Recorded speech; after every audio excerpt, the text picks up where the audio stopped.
Kodak bought you a truck. What'd you say? Kodak bought you a truck. Bro, he loves you.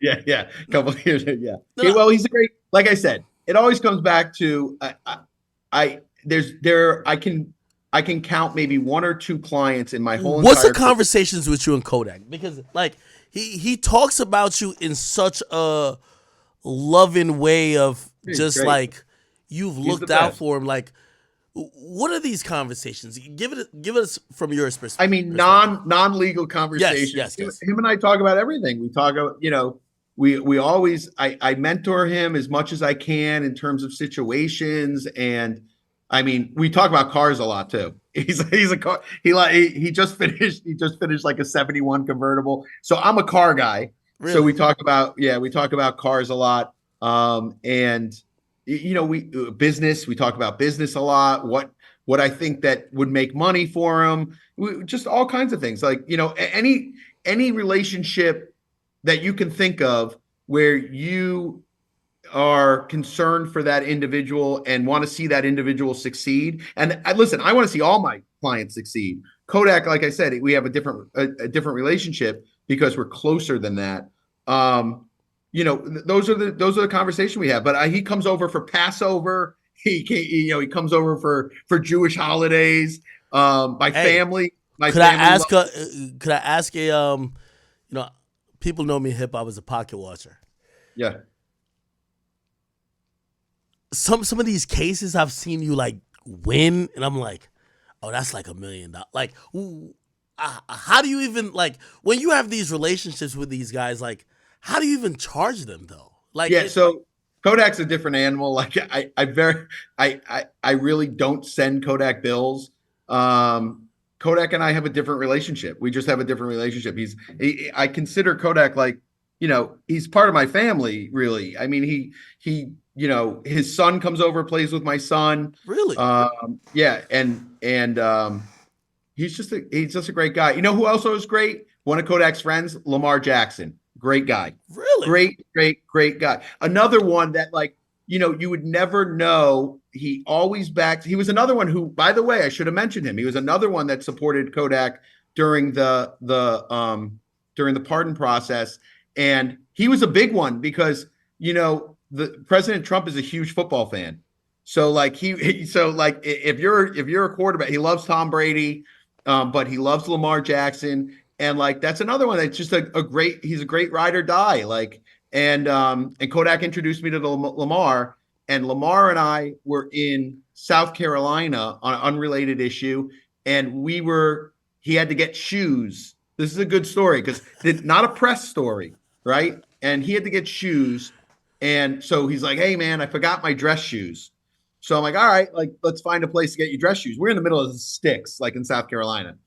And I'm like, there's a Men's Warehouse, right? So he's like, all right. So we go to this Men's Warehouse. Wait, you actually go there, or you send people to go there? No, we go in, me and him.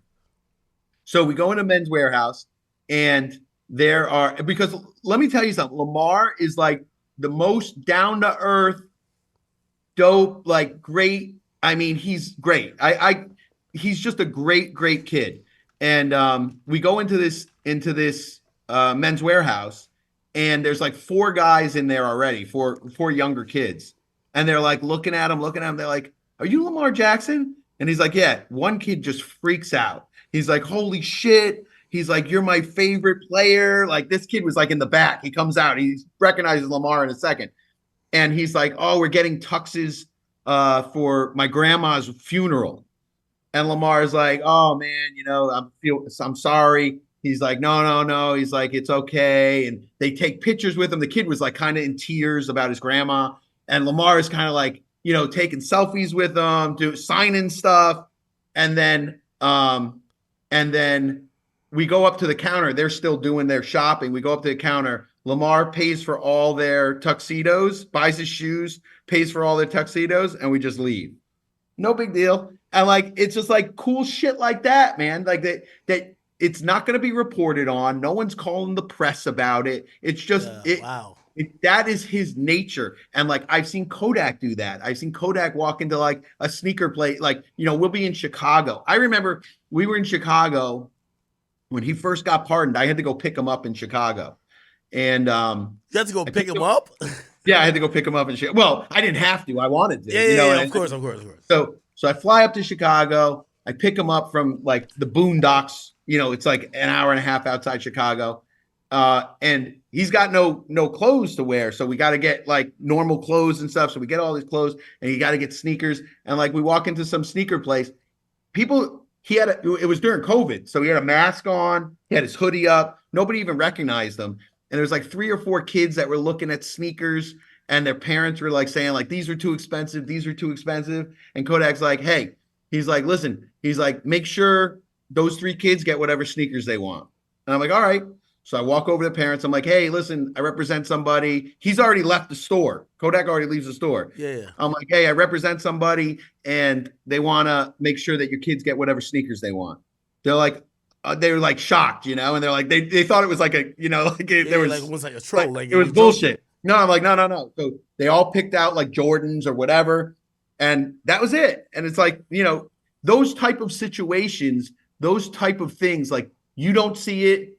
TMZ doesn't see it. That's true. None of these people see it. So like when people ask me, why do you get so defensive with some clients and all these, why do you do that? It's because I have a relationship with them and I know what's bullshit. And when I see, something happen to them or I see someone commenting something and I know they don't know the person, it gets me angry because I know the person and I know what type of person they are. So like I said, that's why I have the relationship I have with Kodak because, he's like family. He came to my birthday a couple weeks ago and he entertained everybody. There was like 20 people there. He entertains everybody. He's walking around, taking selfies, hugging people. My mom and dad are hugging him. Like, my mom's like, my mom loves Kodak. Huh? Listen, I know he loves you. Yeah, he's the greatest. He's a great kid.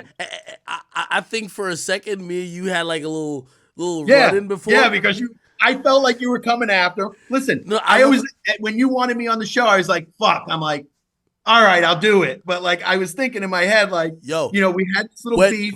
No, when Kodak got released, I promise you, Kodak gets released.